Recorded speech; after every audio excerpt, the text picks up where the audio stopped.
vamos a empezar con nuestro segundo encuentro.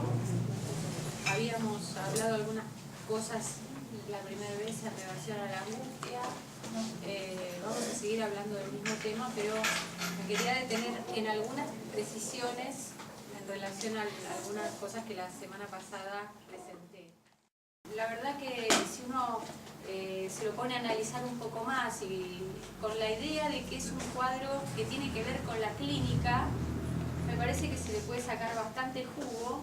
Y además, una vez que, como pasa con las cosas en general, ¿no? Cuando uno interroga algo o se lo pone a desmenuzar un poco, después algo de eso a uno le va quedando, ¿no? Y sirve como herramienta, aunque no esté siempre disponible, como digamos, a veces uno se olvida las cosas que entendió. Pero eso no significa que no estén en algún lado. Ya sabemos que el olvido no existe, ¿no? Así que, de alguna manera, aunque uno no recuerde, eso no quiere decir que las cosas que uno entiende o que lo hayan modificado a uno cuando entendió algo, no estén igual funcionando, aunque uno no lo recuerde siempre. Así que bueno, vamos a intentar ampliar un poco la cuestión. Habíamos dicho que el cuadro se sostiene, por decirlo así, en tres términos: inhibición, síntoma y angustia. Que son los tres términos que trabaja Freud, ¿no? En el texto conocido como inhibición, síntoma y angustia, justamente. Según lo entiendo yo, me parece que es como el esqueleto de la cuestión, porque bueno, si pensamos que lo que nos interesa, por lo menos en este abordaje que estamos haciendo ahora, es el tema de la angustia, en relación a este punto vamos a poder desplegar todo lo demás, pero no sin estar inhibición y síntoma también. Lo primero que habíamos dicho era que particularmente hay algo que uno no puede dejar de ver, y que es que inhibición, síntoma y angustia no están en la misma línea, ¿no? Forman una diagonal, como ven, pero sí hay algunas cosas que están en la misma línea. Y decíamos, bueno, es un cuadro que tiene una circulación. Yo la vez pasada usé la palabra movimiento. No es muy buena la palabra movimiento. Es la palabra que se me ocurrió, pero la verdad es que no es muy buena la palabra movimiento, porque acá Lacan escribe movimiento. Yo no lo decía en relación a esta palabra, decía movimiento, lo decía en relación a que hay algo que se mueve en este cuadro, que no está quieto, digamos, ¿no? Tiene una circulación, que ahora vamos a ver cuál es. Pero bueno, vamos a sacar la palabra movimiento y vamos a decir, tiene una dinámica, para no confundir con esto. Acá Lacan escribe movimiento y acá escribe dificultad.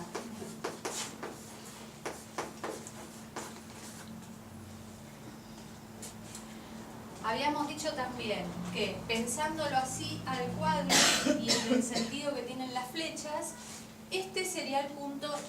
Yo había puesto acá un 0, esto no lo pone Lacan, lo puse yo como para como un recurso pedagógico, digamos, ¿no? Uno podría decir, bueno, empiezo acá está el punto de donde parto, es el punto 0, es decir, es el punto de menor dificultad y de menor movimiento. Hay que leerlo entonces como, a medida que me voy corriendo para allá, hay mayor dificultad, y a medida de izquierda a derecha, digamos, hay mayor dificultad, y de arriba hacia abajo hay mayor movimiento. Y también habíamos dicho que tanto la dificultad como el movimiento la teníamos que pensar en relación al deseo y al deseo sexual, no en relación a la motricidad, aunque puede tener que ver con la motricidad también. Puede haber un movimiento en el sentido de la motricidad, pero no necesariamente.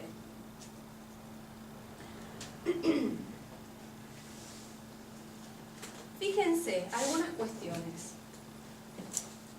Entonces, si acá estamos en el punto de menor dificultad y en el menor movimiento, en la angustia estamos en el de mayor dificultad y de mayor movimiento. ¿Sí?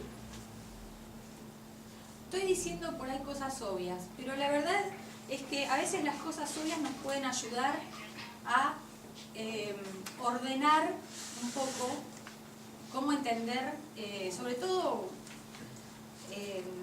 digamos, un cuadro que a mi gusto no está demasiado visto, ¿no? Demasiado usado. Vamos a empezar por donde pareciera que empieza el cuadro, que es la inhibición, ¿no? Digamos, tenemos un primer término que es la inhibición. Dice Lacan en este seminario que la inhibición es un síntoma en el museo. ¿Qué quiere decir eso, no? Es decir, primero que no es lo mismo que un síntoma. Una cosa es inhibición y otra cosa es síntoma. Y que está en el museo quiere decir que es algo que está quieto, que no se mueve. Fíjense, ¿no? Que está en el punto de menor movimiento. Es una, según si tomamos a Freud, la inhibición es una restricción del yo. Así lo pensaba Freud, ¿no? Como una restricción del yo.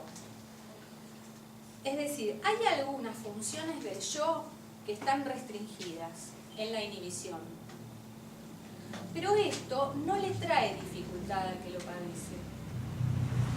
Fíjense que está en el punto de menor dificultad también. Todos tenemos inhibiciones. Siempre nos pasa que hay cosas que no podemos hacer. La inhibición es lo más común que hay. Claro que no todas las inhibiciones son iguales. Hay algunas personas que pueden hacer algunas cosas y otras no, y hay algunas que no pueden hacer casi nada, ¿no? O digamos, de lo que uno supone que tendría que hacer. Porque en realidad, al sujeto de la cuestión, al que padece la inhibición, no le molesta tanto la inhibición, porque la tiene explicada. Generalmente lo que se ve en la clínica es que uno escucha que hay una inhibición, pero el que lo está diciendo tiene explicación de por qué no puede hacer eso. No es que no sufre mucho, digamos, entre comillas, porque en realidad le molesta, pero no lo sabe, podría decir, ¿no? No es que está bárbara la inhibición ahí. Pero mientras eso no se ha tocado, está en el museo, está en una vitrina. Uno podría decir, ah, acá pasamos y acá está la inhibición. Y todos la podemos entender. Por ejemplo, yo no estudio porque no me interesa estudiar. La verdad que a esta altura que voy a estudiar, ¿no? Algunos dicen, o qué sé yo, bailar no me gusta porque mucho ruido. Capaz que lo que pasa es que no se anima a bailar, por ejemplo, ¿no? O no se anima a ir a estudiar, o quisiera pero no lo sabe, casi se podría decir. Es algo así. Por eso tiene que ver con el deseo, porque en realidad el deseo ahí está como quieto. Pero para el que dice esto, bueno, él sabe por qué no lo hace. Esto es un problema, porque digamos, si alguien viene y dice, no, yo, por ejemplo, nunca tuve relaciones, tengo 40 años y nunca tuve relaciones, pero porque, no, yo soy espiritual, ¿no? Uno podría decir, bueno, está bien la espiritualidad, pero si 40 años nunca tuvo relaciones, algo pasa, por ejemplo. Pero él o ella podrían decir, bueno, para mí está bien. Y si está bien, está bien. ¿No? ¿Quién podría tener la autoridad de decir que algo está mal? Es decir, mientras lo que le pase a alguien esté en el punto de la inhibición, como analistas no podemos hacer nada con eso, salvo interrogarlo. Al interrogar la inhibición, muchas veces nos encontramos justamente con que se convierte en un impedimento. Eso que era una inhibición, en realidad pasa a ser un impedimento.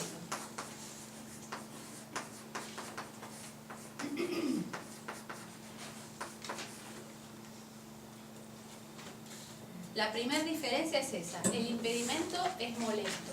El impedimento le molesta a quien lo padece, porque siente esa restricción del yo sobre sí. El impedimento es un freno del deseo y se siente como tal. Lacan dice, impedimento viene de impedicare, tomado en la trampa. ¿Cuál es la trampa? La trampa es la trampa narcisista. Es decir, se trata de la captura narcisista en la imagen y del impedimento de poner a circular algo que tiene que ver con la castración. Mientras mayor sea, digamos, los blasones que alguien tiene que sostener narcisísticamente, más impedido va a estar. Porque cualquier cosa que uno haga implica un riesgo, en el sentido de que, por ejemplo, cuando uno estudia le puede ir mal, cuando uno conoce a alguien y quiere salir con alguien le puede ir mal, o puede ser rechazado, o puede equivocarse, ¿no? Es el caso, por ejemplo, de las personas que, por ejemplo, tienen problemas para hablar en público y tienen ganas, ¿no? Esto es algo muy común. Muchas personas que vienen diciendo que, por ejemplo, tienen que, qué sé yo, en el trabajo tienen que poner algo o tienen que discutir con otro, adelante de otras personas, y bueno, literalmente no pueden hacerlo. No pueden, empiezan a sentir palpitaciones, sudor, porque empieza ahí a aparecer algo de esta división. No es lo mismo que la inhibición. El inhibido diría, no, a mí hablar en público no me interesa porque ¿para qué? No sirve para nada. ¿Para qué se lo voy a decir si igual no va a cambiar? Esta es la típica del inhibido, ¿no? ¿Para qué voy a ir a discutir con este si total forma que le diga, él va a seguir haciendo lo que quiere? El impedido no, el que siente impedimento quisiera poder, pero no puede.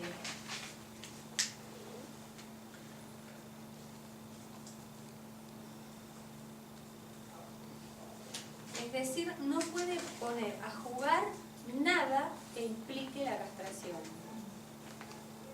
No necesariamente el impedimento está en todos los ámbitos de las cuestiones, ¿no es cierto? Pues a lo mejor alguien puede estar impedido en algo y en otras cosas no. Imagínense que nadie puede estar totalmente impedido. O sea, la circulación en relación al deseo, bueno, por algún lado tiene que andar. Pero, bueno, puede pasar que en algunos aspectos, sobre todo muy particularmente en la cuestión sexual, muchas veces se da, que por ejemplo puede aparecer como impotencia o eyaculación precoz. Digo, no necesariamente eso es lo mismo que el impedimento, pero digo, bueno, por ejemplo, alguien que padece de impotencia directamente ya no quiere ir con un hombre, digamos, que padece de impotencia, directamente muchas veces pasa que no quiere ir con ninguna mujer, porque piensa que le va a volver a pasar. Entonces ahí ya se empieza a convertir esto en que no puede estar con una mujer. Que no es lo mismo que ciertas ocasiones en que a alguien le pueden pasar, digamos, algunos fenómenos que lo pongan mal con la sexualidad. Que eso es algo, digamos, que le pasa a todo el mundo, ¿no? La sexualidad es complicada para el ser hablante, ya de por sí es algo por premisa, se podría decir. Es decir, cada vez que algo de la castración es difícil de poner en juego, lo que hago es, me impido hacerlo.